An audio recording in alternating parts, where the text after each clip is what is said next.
Hi guys, I'm Graciela Chavez and my group is DAB, which stands for Drugs Are Bad. And today I'm going to talk to you about drug use in adolescence with an emphasis on drug resistance programs and their effect on young adults. So just a little background, the textbook, you've probably already read it, but it talks about how in high school is when drug use rises in development, and it peaks in the early 20s. And the main reason for this is that two reasons: propensity, which means motivation and opportunity, as well as unstructured socialization. So when you get into high school, you learn how to drive and you have more freedom. Your parents probably aren't supervising you as much, and so there's more opportunity to use drugs, and then also there's peer pressure to use drugs, so it's just a lot more common during that time, and also you don't have any prior experience with it probably.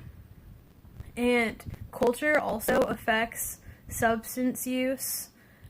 In Spain and other European countries, it's a lot more common for young adults to binge drink and use drugs just because it's more culturally accepted to drink alcohol.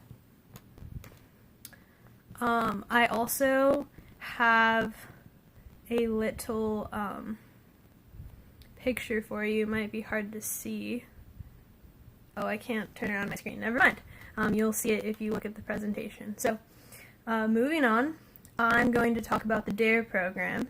And many of you probably remember DARE, especially in elementary school. A police officer probably came to your class, maybe with like a helicopter or a fancy car, and they gave you a bracelet that said, "Just say no."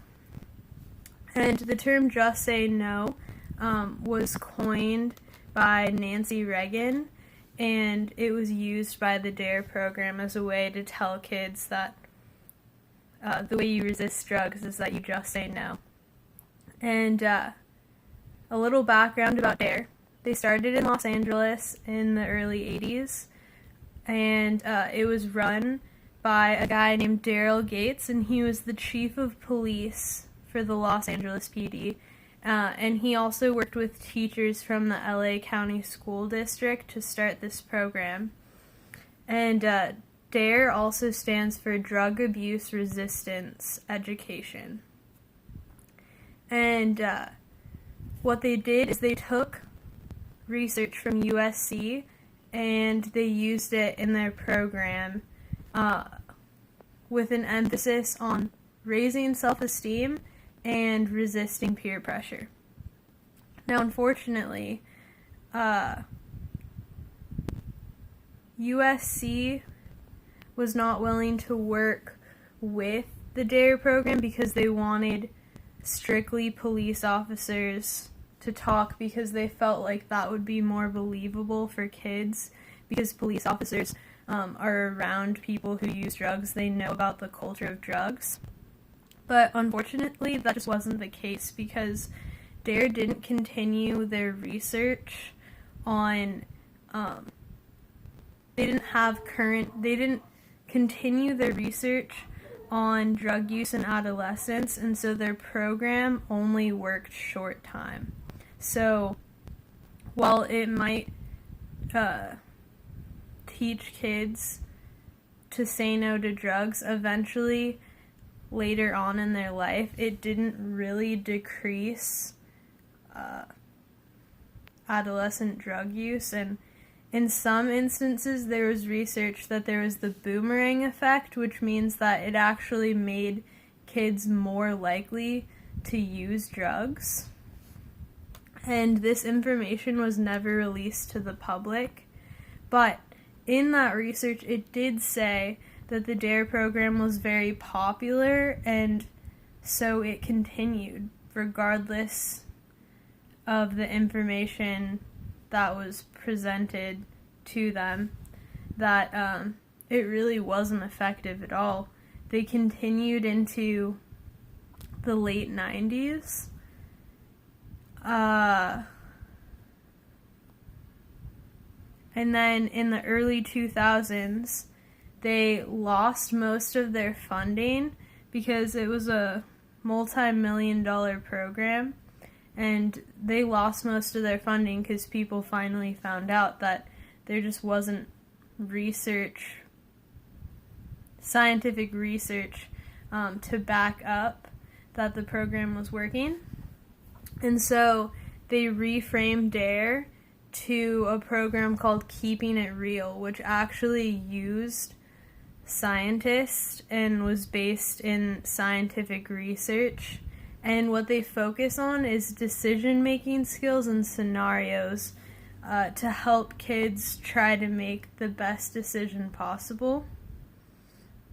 And another reason DARE didn't work was not only that it wasn't based off of scientific evidence, but also that it exaggerated drug use. So they would say, oh, if you smoke marijuana, you're gonna die in a car crash, or your lungs are gonna give out tomorrow, you know? And so kids caught on to that, and they knew that that wasn't true and that there was an exaggeration behind that. And in some cases, it also increased kids' curiosity to use drugs. So, according to a researcher at Ohio State University, Michael Slater, who's an expert in anti-drug campaigns, he claims that the best way to decrease drug use is to frame the individual as an independent risk taker. And so, by using ads that show kids or young adults as being autonomous and being able to make their own choices and decisions, that seemed to be more effective than telling kids to just say no, because they then had the power to make their own choices. So one of those programs that was funded by the Office of National Drug Control is called Above the Influence. You've probably seen a commercial. I have in my slides a commercial if you guys want to watch it. It's pretty funny. And basically, in most of their commercials, it depicts kids making their own choices about their drug use. And